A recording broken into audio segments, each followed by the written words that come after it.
สบายดีเนาะมื้อนี้จะมาเบิ่งการเปลี่ยนรหัส Facebook กดตัวนี้เนาะจากนั้นก็เลื่อนลงตั้งค่าเข้าไปส่วนตัว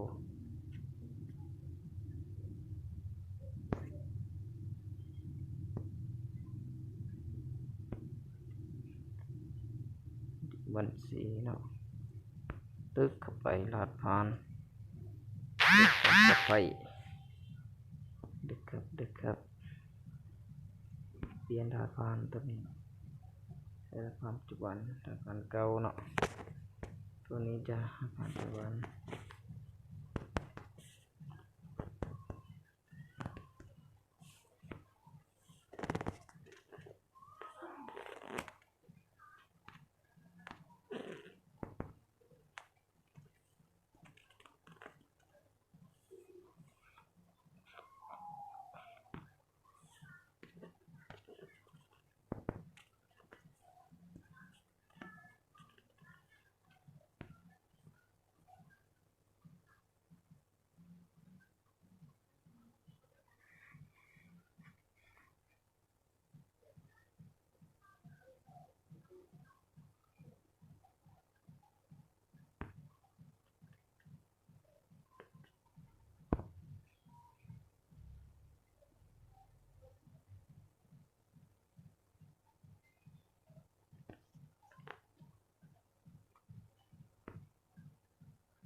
รอท่าเนาะ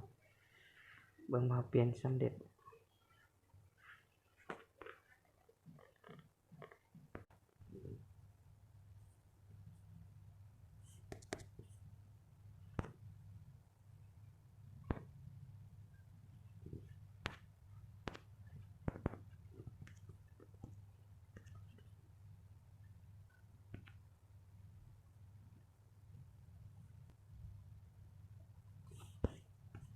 เดี๋ยวนี้ก็เข้าได้เตียงห้อยแล้ว